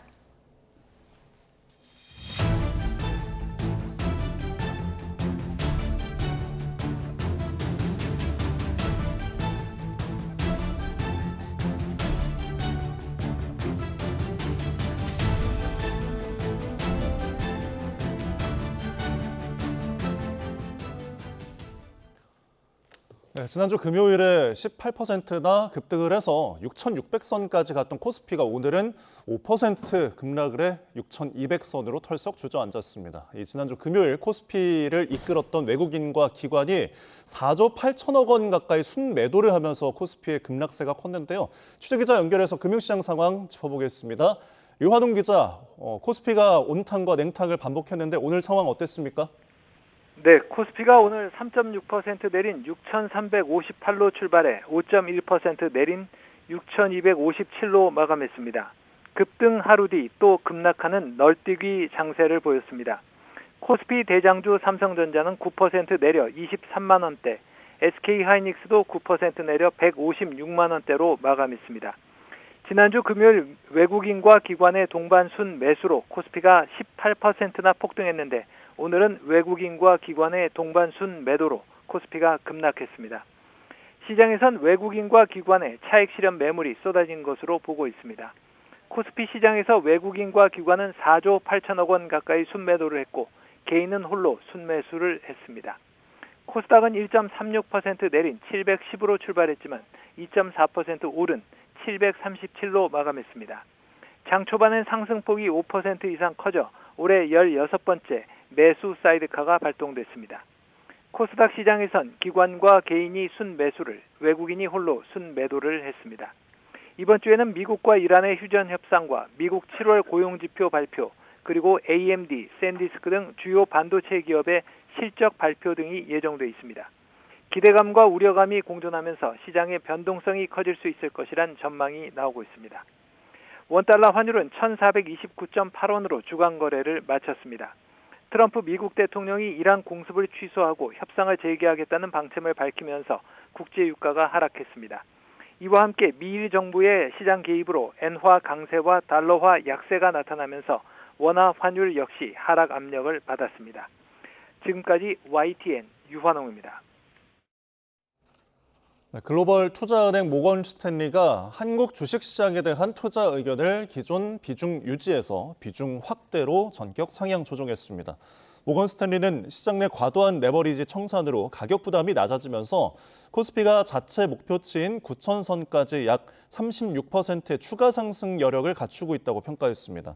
특히 최근 국내 증시에서 나타난 극심한 변동성과 매도세는 기업의 기초체력 훼손이 아닌 수급 측면의 일시적인 기술적 요인에 불과하다고 진단했습니다.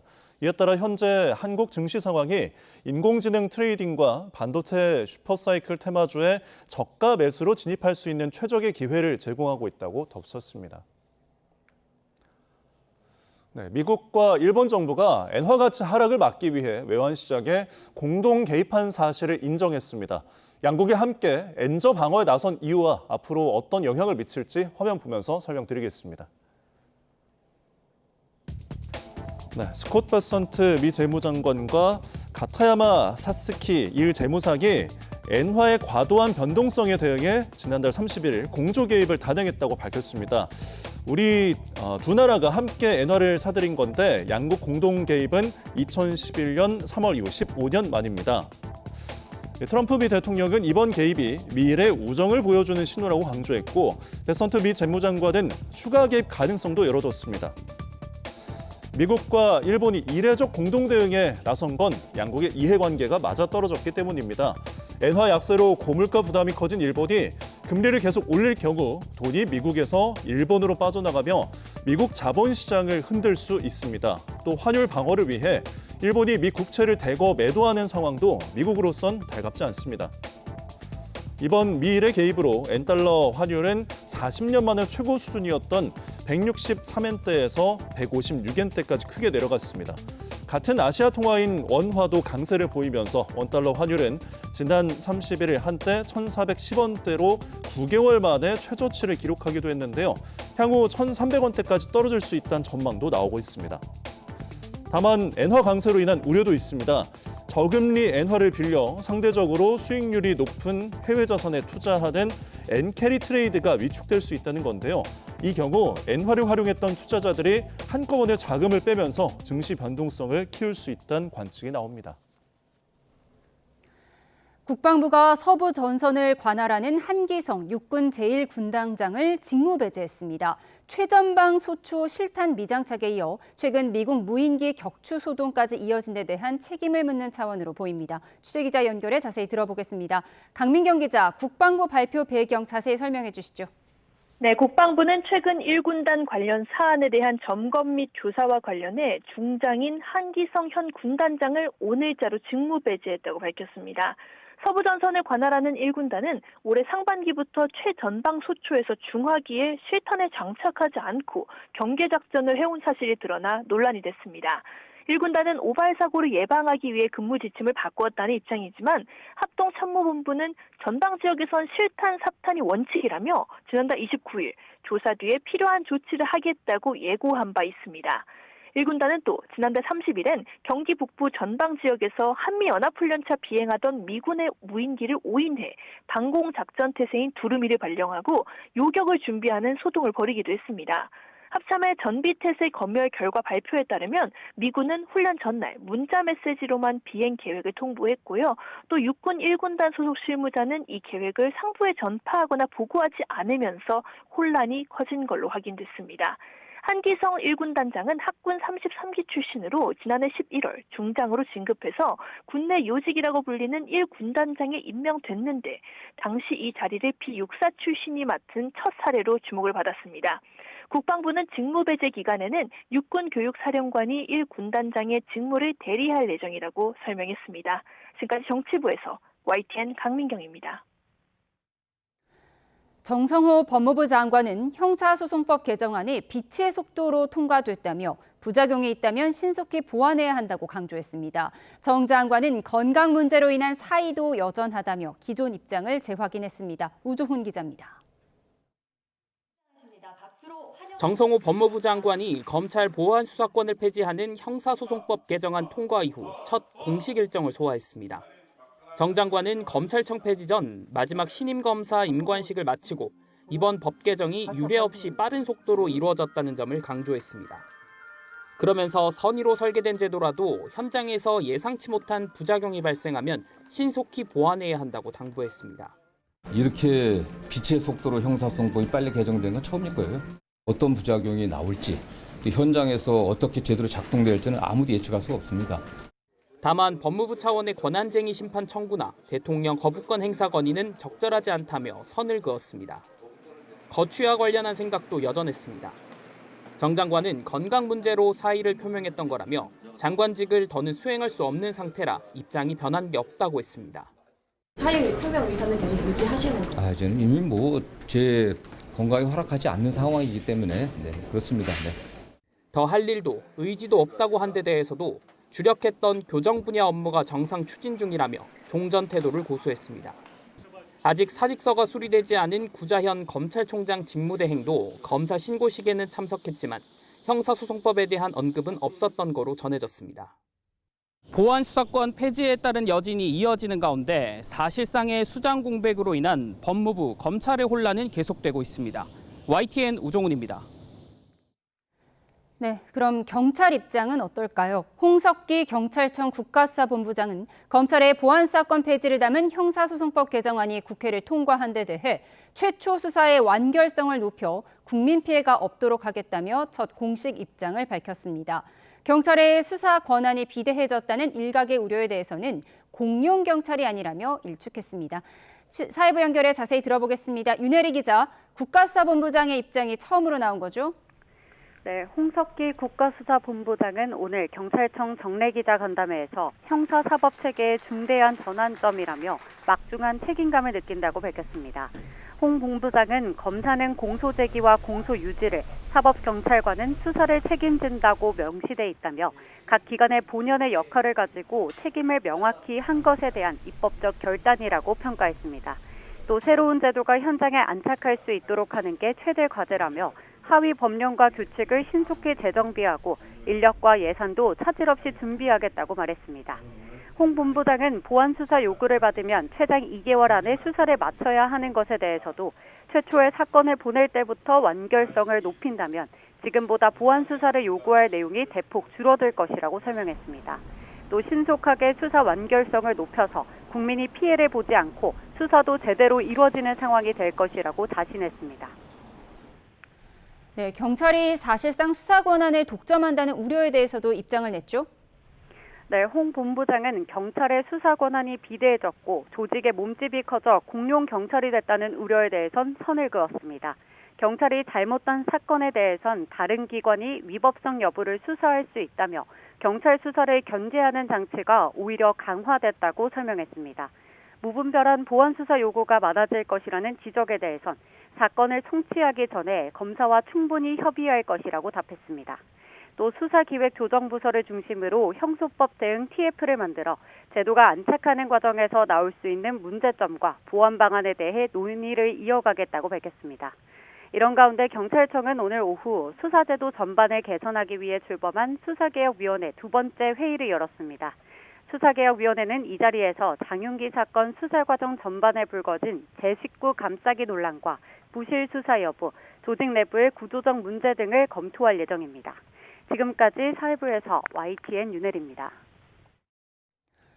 경찰 순환인사 확대 방침에 반발하는 경찰 조직원들이 삭발투쟁에 나섰습니다. 전국 경찰 직장협의회 산하 강제 순환인사 반대 등 경찰 근무 환경 개선을 위한 공동투쟁위원회는 오늘 경찰청 정문 앞에서 출정식을 열고 강제 순환인사 폐지와 감찰부서 증원계획 철회를 요구했습니다. 투쟁위는 현장의 전문성을 말살하고 사기를 저하시키는 강제 순환 인사의 피해는 결국 국민에게 돌아갈 수밖에 없다며 경찰 지휘부가 현장의 목소리를 외면한다고 규탄했습니다. 네, 일본 구마모토 지진이 일어난 직후 쇼핑몰에서 대피했던 20대 여직원이 회사의 지시로 건물에 다시 들어갔다가 숨진 사실이 드러나 일본 사회가 들끓고 있습니다. 사장은 직원의 장례식장에서 지진 당시 매출금을 금고에 넣으라고 지시한 사실을 인정했습니다. 김잔디 기자가 보도합니다. 규모 7.1의 강진이 일본 구마모토를 강타하고 약 1시간 20분 뒤인 28일 오후 5시 50분쯤 구마모토현의 대형 쇼핑센터 이온 쇼핑몰 건물 2층이 큰 폭발음과 함께 무너져 내렸습니다. 이 폭발 사고로 직원과 고객을 포함해 7명이 숨졌습니다. 그런데 희생자 가운데 여직원 2명이 회사의 부당한 지시로 건물에 다시 들어가 참변을 당한 것으로 드러나며 공분이 일고 있습니다. 일본 언론들은 유족들을 인용해 쇼핑몰 잡화점에서 일하던 22살 오우타케 구루미 씨가 회사 지시로 다시 매장으로 들어간 뒤 숨졌다고 전했습니다. 지진으로 대피했지만 회사가 매출금을 금고에 넣으라고 해서 매장으로 다시 돌아가야 한다고 말했다는 겁니다. 오우타케 씨와 다른 직원 1명이 건물로 다시 들어간 지 5분 만에 쇼핑몰은 폭발했고 다음 날 매장 인근에서 이들은 숨진 채 발견됐습니다. 사측은 어제 오우타케 씨의 장례식장의 모습을 드러내 유족들에게 사과했습니다. 현지 언론은 사장에게 지시받은 점장이 직원들에게 다시 들어갈 수 있으면 매출금을 금고에 넣어두라고 전달했다고 보도했습니다. 앞서 이온 쇼핑몰 측은 대피 후에는 건물 내부로 들어가지 않는 것이 지침이라며 사과했습니다. このような結果を招くことを深くお詫び申し上げます。 안전수칙을 무시하고 돈부터 챙기라는 무리한 지시가 무고한 청년을 죽음으로 내몰았다는 비난이 쏟아지고 있습니다. YTN 김잔디입니다. 일본 구마모토현 강진 현장의 수색 작업이 종료된 가운데 지금까지 사망자는 38명으로 집계됐습니다. 특히 여진을 피해 차량에서 대피 생활을 하던 70대 여성이 열사병으로 숨지면서 이번 지진의 2차 피해 사망자가 처음 발생했습니다. 구마모토현은 또 강진으로 구마모토현에서만 주택 181채가 완전히 파괴되는 등 모두 4,200여 채의 피해가 확인됐다고 밝혔습니다.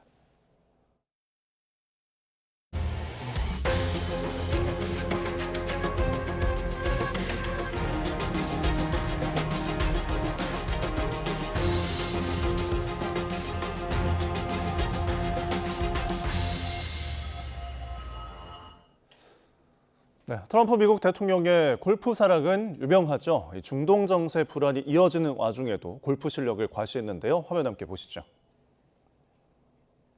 네, 이란을 향한 공습 취소를 발표한 다음 날 트럼프 대통령이 자신의 SNS에 올린 영상입니다. 본인 소유 골프장에서 열린 대회에 참가해 우승을 했다며 결승샷 모습을 소개한 겁니다. 트럼프 대통령 자신은 다른 일에 집중하느라 연습도 거의 못했는데 70타를 쳤다며 깨알 자랑도 잊지 않았습니다.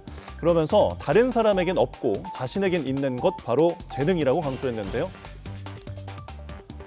네, 골프와 달리 이란 전쟁은 트럼프 대통령 마음대로 잘 안 되는 중입니다. 트럼프 미 대통령은 호르무즈 해협 개방과 관련해 이란과 합의에 도달했다고 주장하면서 새로운 협상이 시작된다고 밝혔는데요. 하지만 이란은 해협의 통제권을 두고 미국과 서로 다른 그림을 그리고 있습니다. 관련 내용 신호 기자가 보도합니다. 트럼프 대통령이 이란과의 새로운 협상 개시를 언급한 날 이란 반관영 매체는 호르무즈 해협의 현재 상황이라며 영상을 공개했습니다. 이란과 가까운 호르무즈 북쪽 해역에서 촬영한 화면인데 선박 수십 척이 통항 허가를 기다리며 바다 위에 길게 늘어서 있습니다. مسدود هست و هر گونه تردد در تنگه هرمز با اراده نیروهای مسلح جمهوری اسلامی ایران و کسب اجازه از 이란 매체의 이 같은 보도는 해협의 통제권을 강조하고 있는 이란 정부 목소리를 반영하고 있습니다. 호르무즈 해협에는 이란 쪽 북측 항로와 오만 쪽 남측 항로 이렇게 두 개의 항로가 존재하는데 이란은 해협을 지나는 선박들의 북측 항로를 이용하라고 정해놓고 남측 항로를 타는 선박들을 공격해왔습니다. 지난달 2주 내내 이어진 미국과 이란의 군사적 충돌도 이란의 오만 인근 선박에 대한 공격에서 시작됐습니다. 이란 정부는 미국을 포함한 일부 국가들이 해협 남측 항로 이용을 강요해서 이란의 국익을 훼손했다고 보고 있습니다. 막바지에 이른 오만과의 협상에서는 이란 측 북측 항로도 오만에 인접한 남측 항로도 아니지만 두 나라의 국익과 안보를 지키는 항로를 양국이 합의할 거라고 강조했습니다. 이란과 오만의 통제 아래 운영되는 새로운 고정 항로를 설계하고 있는 것으로 보입니다.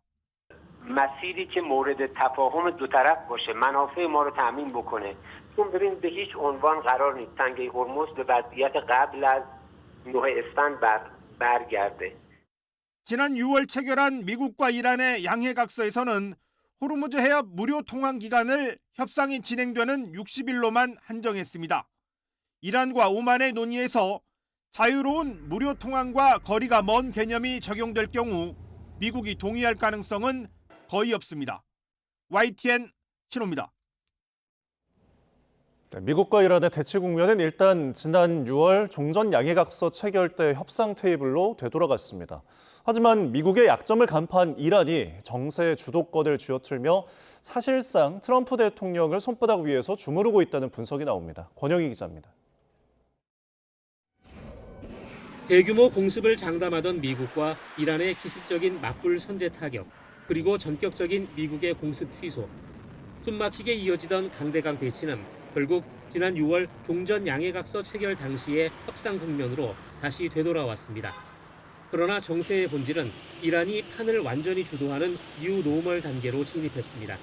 미국은 심각한 미사일 부족 사태를 맞았고 중간 선거를 앞두고 확전에 대한 부담을 갖고 있습니다. 이란은 이런 미국의 치명적인 약점을 파고들었습니다. 미군 기지를 먼저 때리는 과감함을 선보인 뒤 곧바로 해협 개방이라는 협상 카드를 던졌습니다. We were also asked by Iran very strongly, actually. They said we'd like to make a deal now. 트럼프 대통령에게 성공적인 합의를 이끌어냈다며 소셜미디어에 자랑할 수 있는 외교적 명분을 쥐어주고 공습을 스스로 거두게 만들었습니다. 트럼프 대통령이 대승적 합의라며 자화자찬하는 사이 이란은 오만과의 협약을 통해 호르무즈 해협의 실질적 통제권을 굳히고 있습니다. سازوکاری رو اتخاذ بکنیم که حقوق حاکمیتی ایران به طور کامل رعایت بشه. گفتگوهای ما با عمان گفتگوهای دو جانبه است. به کسی دیگه‌ای مربوط نمیشه. 이란은 트럼프 대통령에게 명분이라는 트로피만 안겨준 채 실속과 주도권을 완벽히 챙겼습니다. 미국의 군사적, 정치적 한계를 찌르며 트럼프를 사실상 갖고 놀다시피 하고 있습니다. 중동 정세는 이제 이란이 설계한 새로운 판 위에서 움직이고 있습니다. YTN 권영입니다. 네, 저희가 앞서 속보로도 전해드렸는데요. 경기 고양시 일산동구 식사동 일대에서 승용차가 변압기를 들이받았습니다. 이 사고로 일대 4천여 세대의 전기 공급이 끊겼는데요. 현장에 저희 취재기자가 나가 있습니다. 최승훈 기자. 네, 경기 고양시 일산동구 식사동 정전 현장입니다. 네, 교통사고가 나면서 정전으로 이어진 거죠? 네, 제 뒤로 보이는 신호등은 작동이 멈춘 상태인데요. 경찰이 직접 신호를 통제하고 있습니다. 오늘 오후 2시 40분쯤 승용차가 변압기를 들이받았습니다.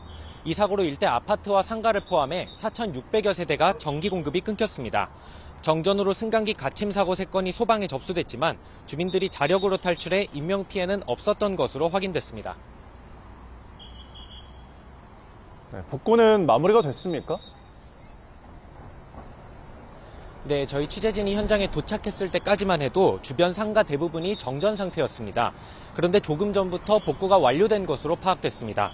한때 2시간 정도 전기 공급이 끊기면서 그 사이 일대 상가 대부분이 영업을 중단할 수밖에 없었습니다. 정육점을 운영하는 상인은 냉동고에 고기를 모두 넣어놓고 장사를 중단했고 빵집도 영업에 어려움을 겪었는데요. 지금은 전기 공급이 재개돼 영업을 재개한 상황입니다. 상인들은 대부분 가게로 돌아간 상황으로 보입니다. 경찰은 정전 상황이 복구되는 대로 자세한 사고 경위를 조사할 예정입니다. 지금까지 경기 일산동구 식사동 정전 현장에서 YTN 최승훈입니다. 스페인 미립국 사태 논란이 갈수록 커지고 있습니다. 네, 이민의 강경한 입장을 고수하고 있는 트럼프 대통령까지 거들고 나서면서 이번 사태 배후에 미국이 있다는 의혹도 제기됐습니다. 김선중 기자입니다. 스페인 수도 마드리드의 모로코 대사관 앞에서 이민자 반대를 외치는 집회가 열렸습니다. 참석자들은 대규모 미립국 사태와 관련해 스페인 정부의 대응을 강하게 비난했습니다. Una vergüenza que además parece ser que sabían que iba a pasar, han dejado que pase. 논란은 유럽연합 전체로 번지고 있습니다. 당장 이탈리아는 EU 회원국 간 자유로운 이동을 보장한 이른바 생겐 조약을 스페인에는 적용하지 않겠다고 밝혔습니다. 평소 스페인 정부가 눈에 가시 같았던 트럼프 대통령까지 거들고 나섰습니다. 앞서 트럼프는 스페인 정부가 이란 전쟁을 돕지 않는다며 무역을 끊겠다고 위협하기도 했습니다. We're not in office. Our country will be invaded at levels that made Spain look small time. And when I watched it, 이렇다 보니 스페인에선 이번 사태 배후로 미국을 의심하는 목소리도 작지 않습니다. 미국이 평소 각별한 관계인 모로코 정부를 움직여 국경을 열게 했다는 겁니다. 모로코는 지난달에 고속도로 이름을 도널드 트럼프라고 지을 정도로 대표적인 친미 국가 가운데 하나로 꼽힙니다. 실제 수만 명에 달하는 미립국자들은 당시 별다른 제지도 없이 모로코 검문소를 통과해 스페인으로 넘어왔습니다. We can't really underestimate the kind of the bigger geopolitical dimension here. Of course, there's diplomatic developments that at times trigger this. 최근 스페인이 모로코의 양숙인 알제리와의 협력 관계를 늘린 건 역시 모로코의 불만을 키웠다는 지적도 있습니다. 스페인 정부는 미립국자 대부분을 다시 돌려보냈다고 강조했지만 이민자를 둘러싼 유럽 내부의 갈등은 더욱 커지고 있습니다. YTN 김선중입니다. 경남 통영에서 60대 여성이 숨진 채 발견된 지 50여일이 지난 가운데 경찰이 용의자의 신체적 특징을 확인했습니다. 경남경찰청은 CCTV 분석 결과 용의자의 신체적 특징은 키 175cm가량의 보통 체격으로 확인됐다고 밝혔습니다. 또 지난달 27일 CCTV 영상을 공개한 뒤 어제 저녁 8시까지 제보 116건을 접수해 사실관계를 파악하고 있다고 설명했습니다. 300억 원대 사기 의혹을 받는 연예기획사 100 차가원 대표에 대한 구속 여부가 이르면 오늘 결정됩니다. 서울중앙지방법원은 오늘 차 대표에 대한 영장실질심사를 열었습니다. 차 대표는 영장실질심사에 출석하기 전 취재진과 만나 성실히 답하고 오겠다고 답했습니다. 차 대표는 소속 연예인의 지식재산권 사업 등을 명목으로 관련 업계 회사들의 동업을 제안한 뒤 200억 원대 선수금을 받고 실제 사업을 진행하지 않은 혐의를 받습니다. 아동 성매매 혐의를 받는 최영중 전 청주시 의원에 대한 조사 과정에서 추가 범행 정황이 포착돼 경찰이 수사를 확대하고 있습니다. 최 전 의원에 대한 휴대전화 포렌식 과정에서 여성의 나체 사진이 발견됐는데 기존 피해자와는 다른 인물인 것으로 알려졌습니다. 경찰은 메신저 대화 내용에서 이를 확인한 것으로 전해졌는데 추가 피해자일 가능성이 있다고 판단해 추가 압수수색 등 수사를 확대하고 있는 것으로 전해졌습니다. 거리가 찜질방으로 변한 듯 푹푹 찌고 있습니다. 오늘 비공식 기록으로는 경북 고령의 기온이 41.2도까지 오르면서 전국에서 가장 더웠고 서울에서도 온수동의 기온이 40도 가까이 치솟았습니다. 서울의 공식 기온도 36.7도로 올해 최고 기온을 경신했는데요. 이제 바람의 방향이 동풍으로 바뀌면서 서쪽을 중심으로 폭염의 기세가 더욱 강해집니다. 이에 따라 서울 동남권과 서남권, 경기 오산과 하남, 여주에 역대 처음으로 폭염 중대 경보가 발효된 가운데 내일 서울 기온이 38도, 하남은 39도까지 크게 오르겠습니다. 사람의 체온을 웃도는 날씨에는 건강한 성인도 위험할 수 있습니다. 목이 마르기 전에 수분을 섭취하는 등 건강관리 잘해주시기 바랍니다. 하늘은 대체로 맑겠습니다. 다만 충청 이남 곳곳에는 대기 불안정으로 한때 소나기가 지나는 곳이 있겠습니다. 오늘 밤 사이에도 서울 기온이 27도, 대전 26도, 부산 26도 이상을 유지하면서 열대야가 나타나는 곳이 많겠습니다. 낮 기온은 서울 38도, 광주 36도, 대구 36도까지 오르면서 서울 등 수도권에서는 또다시 올 최고 기온을 경신할 가능성도 있겠습니다. 이번 주 내내 대체로 맑은 가운데 심한 더위가 계속될 전망입니다. 날씨 정보였습니다. 네, 이상으로 월요일 뉴스 마치겠습니다. 함께해 주신 여러분 고맙습니다.